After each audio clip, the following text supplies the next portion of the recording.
Hey guys, it's Katie at scrappingkatie.ctmh.com, and I have a very fun card to share with you featuring the April 2020 Stamp of the Month from Close to My Heart. So here is a look at what I did in Design Space to create this card. I inserted a basic shape and resized to a 5x7.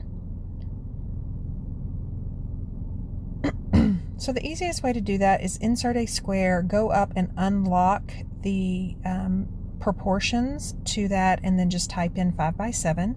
And then I have inserted a donut image from the Close to My Heart Artistry Collection, and I am going to contour that and remove the center of the donut as well as all the sprinkles simply by clicking on those, and those will be removed, as you can see right there on the screen.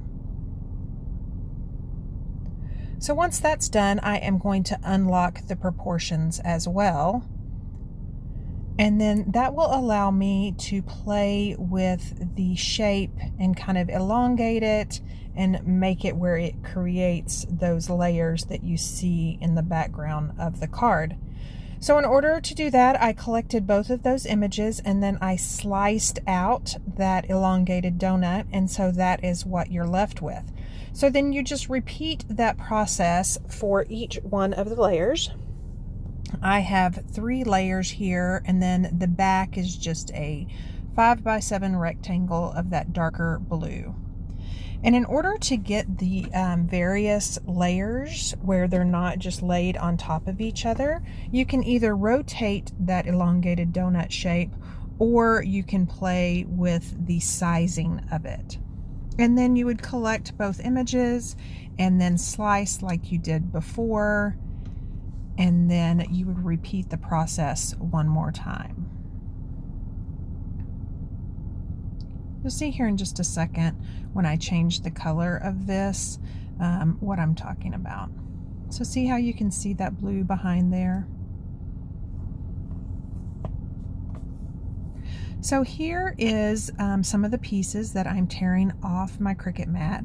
Now I did decide to use these bubbles for the inside of the card, so I just applied liquid glass to those bubbles, and then the hope was that I could pull it off all in one fell swoop, but that really didn't work for those larger ones. But hey, at least those tiny circles are done and adhered to the center of the card, and then I just need to go in and place the larger water bubbles.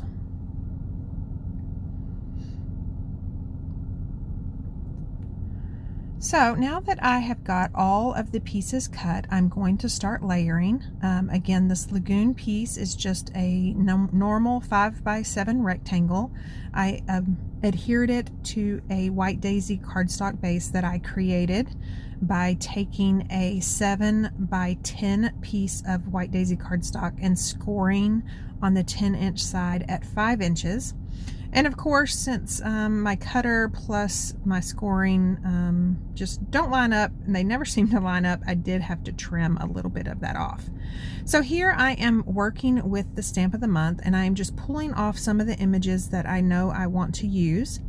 This first one is I don't know, it's kind of like a coral. It's all one piece, so I'm just going to pencil line where that closest layer is going, and then ink that coral up in lagoon and stamp it down. I am going to mask this, so I just like to stamp it on a post-it note on the sticky side and then just fussy cut out. I am going to keep the masking pretty close to the image, so I trimmed right on the line of that. So I'm going to put that post-it note down and then use some other greens. I brought in New England Ivy, and here I'm just making sure that the New England Ivy will look good against that lagoon cardstock. And then I am also taking another green, and again these are seaweed, kale, I think one of those images also is another coral piece. And then I'm going to take our new lagoon shimmer brush, and I'm going to color in that very first coral piece that I stamped, just to kind of add some bling as well as add some color to that. So here I just squeezed some of that Lagoon shimmer brush onto one of my blocks, and I am just using it to color in that image on that cardstock. Right here I'm going to take it and splatter all over the bottom of that just to kind of add some shine. Hope you can see that right there. And then I'm going to take, this stamp set comes with some bubble images, so I am going to take those, put those all on a block at once, and then ink those up in Lagoon and stamp on that card base, making sure that I'm stamping where they will be seen once I add that extra layer.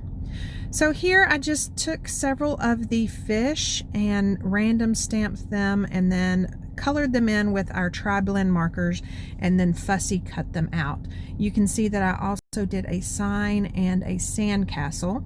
Hindsight, the sandcastle probably would be on a beach, but I was also kind of looking at it as one of those little aquarium sandcastles.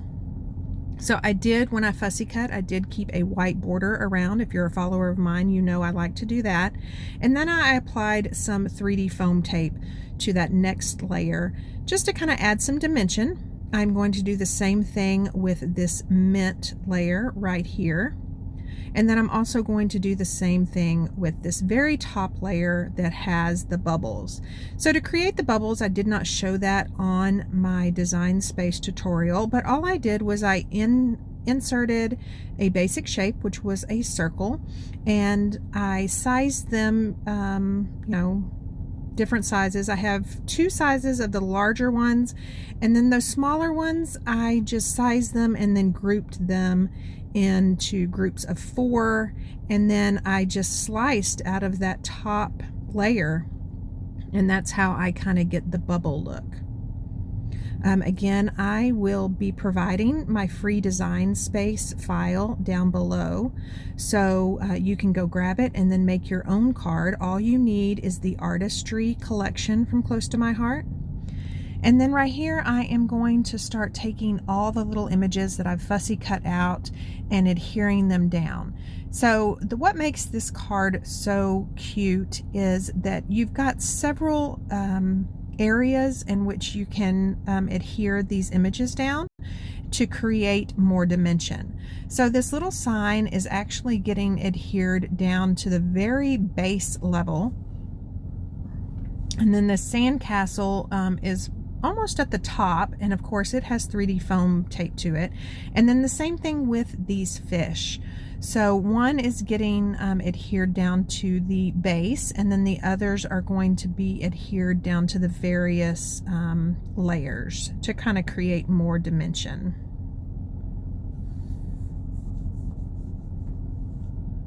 Having a little trouble with that little guy.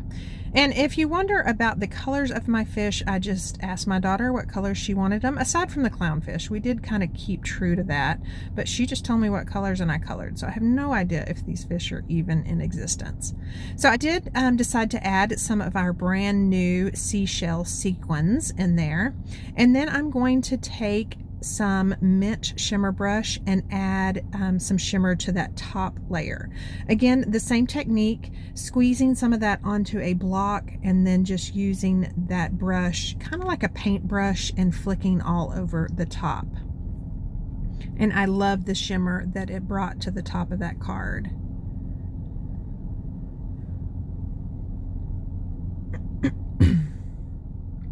So I did decide to add some mink twine. I used to do this quite often when we carried the embroidery thread, and I would separate the strands, but then my creative design team member, she showed how to do it on one of her new layouts that she's featuring using the Seize the Day, and I just love how those separated looks like fishing net. And so I've decided to do that on this one.